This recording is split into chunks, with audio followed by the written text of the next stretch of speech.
Deuxième partie de notre émission avec le plateau composé de M. Raphaël Abouem, promoteur du journal Signature, que vous avez vu dans la première partie, qui est avec nous jusqu'à la fin. Il y a Jean-Lambert Nang, qui est président de la commission de la communication du comité d'organisation de la CAN. Et puis, bien entendu, Dorette Elanguet, ancienne capitaine des Lions Indomptables et qui est coach en France. Et puis, nous a rejoint Viviane Baoken, la belle Viviane. Bonsoir Viviane. Bonsoir José. Et qui va nous parler de Yaoundé. Bien entendu. Voilà, donc à l'affiche bien sûr, comme chaque fois après ce jingle. Et Viviane, comme shérif, nous allons voir votre sujet pour savoir ce que vous avez gardé de Yaoundé pendant ce premier tour. Yaoundé, la capitale politique du Cameroun, était la principale ville qui accueillait cette 10e édition de la CAN féminine du Cameroun 2016. 44 ans après, elle a connu une effervescence particulière. Tous les Camerounais, hommes comme femmes, étaient mobilisés pour cette belle fête du football féminin africain. Commerçants, fonctionnaires, étudiants ou encore élèves, tous, sans distinction, ont donné de leur temps pour que la fête soit belle.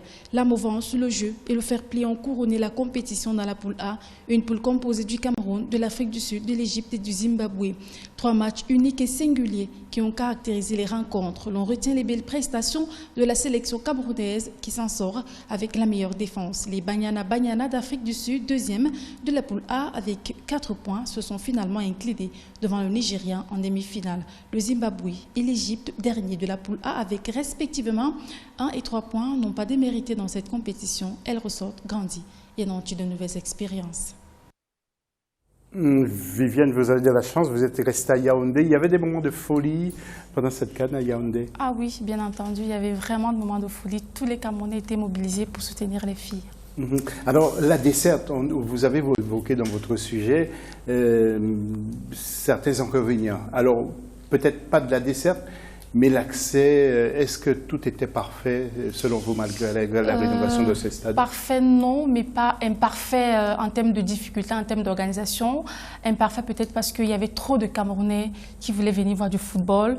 Vous savez, la CAF est très très stricte en ce qui concerne l'accès au stade, c'est-à-dire que quand les places sont saturées, on ne peut plus permettre aux populations d'y accéder. Donc, ce qui fait que malheureusement, il y en a eu qui n'ont pas pu vivre les rencontres, même au sein du stade. Donc, ils préféraient, il y avait plusieurs écrans géants dans la ville, donc je pense que chacun avait de quoi vivre les rencontres de toute façon. Vous partiez de la rédaction très tôt, il faut le préciser.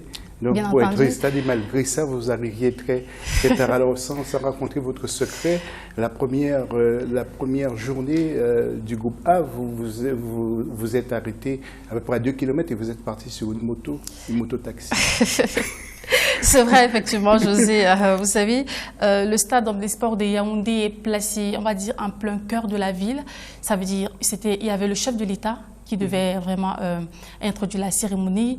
Donc, vous savez, c'est le chef des arbitres, c'est le premier sportif. Donc, quand il se déplace, il y a des mesures sécuritaires qui couronnent généralement son déplacement. Donc, il fallait se lever tôt, comme vous l'avez évoqué tout à l'heure. Donc, malheureusement, en tant que reporter, le reporter est celui-là qui s'adapte à toutes les situations. C'est-à-dire, tu es dans une voiture, qu'elle soit huppée, qu'elle soit, je sais pas quoi, le dernier cri. Quand tu veux aller vers l'information, tu laisses la voiture et tu prends la route, quoi.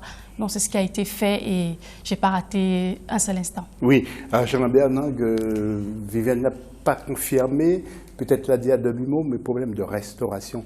Il y a quand même des choses imparfaites. Hein? Oui, nous avons construit un stade avec des boutiques, mais ces boutiques ne sont pas encore fonctionnelles. Pendant la compétition, cela s'est ressenti. Il y avait des points de ravitaillement, 2 pour un stade de 40 000 places, c'est trop peu.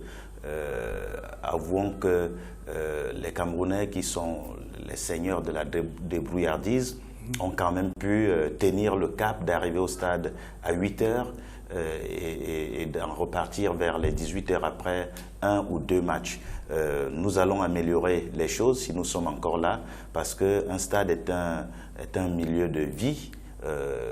On ne va pas au stade pour se faire violence, on va au stade pour y passer une journée agréable, et les points de ravitaillement qui sont déjà construits seront certainement ouverts d'ici 2019 et pourront servir à ce à quoi ils sont attendus.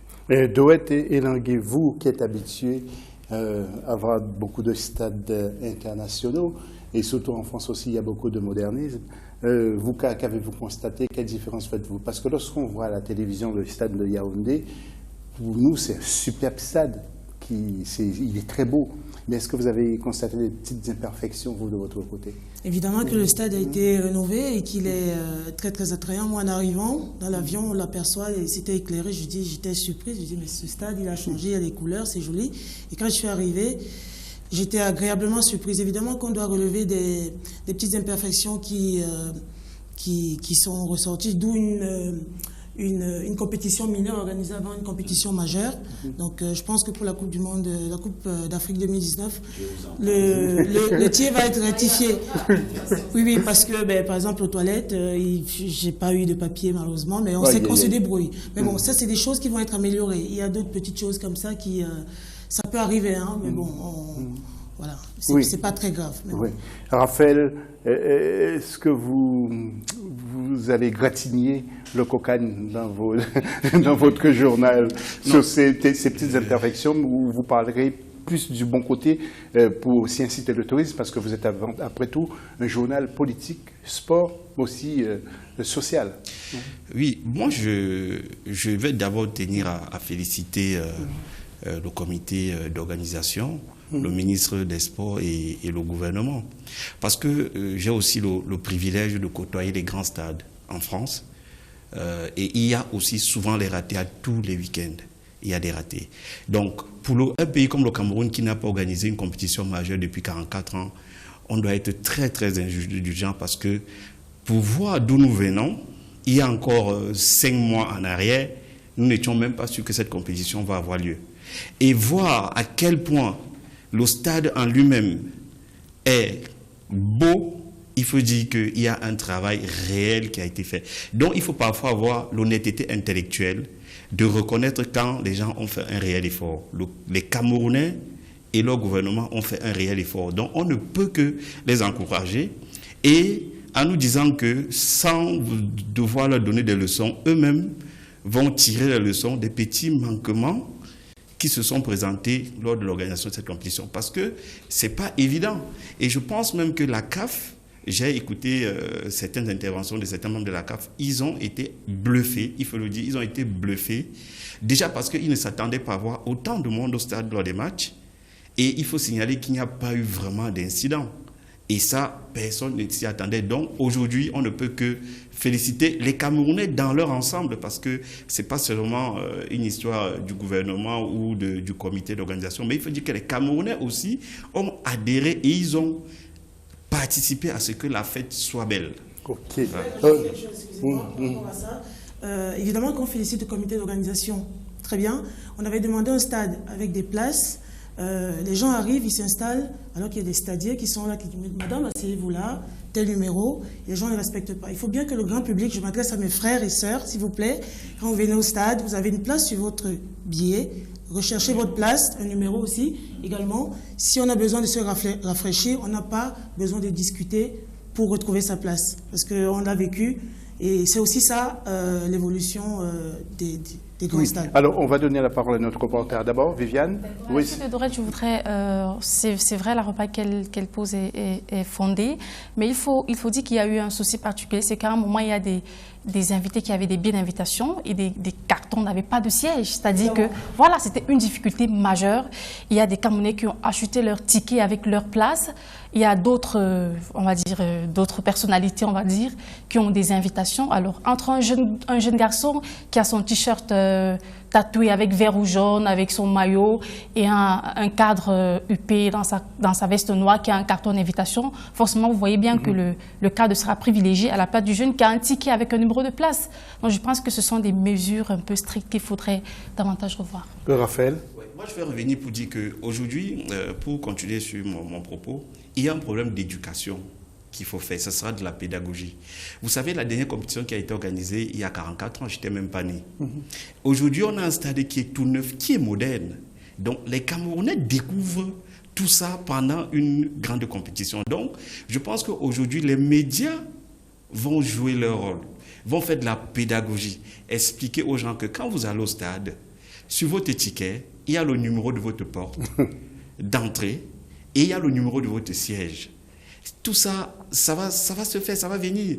Mais on ne peut pas demander aux gens, vous savez, on dit souvent l'ignorance, c'est le plus grand péché du monde. Je pense que les Camerounais ont été victimes du succès de la réussite de cette organisation et maintenant il faudra leur expliquer que chaque chose a ses normes et il faut respecter les normes et on n'aura plus des couacs, les petits couacs que nous avons eu. Je pense que c'est juste une question de pédagogie. On retrouvera Jean-Lambert Nang tout à l'heure. Alors Viviane a rédigé pour nous un sujet concernant la finale de cette CAN 2016. Je vous propose de regarder, après nous retrouvons le plateau.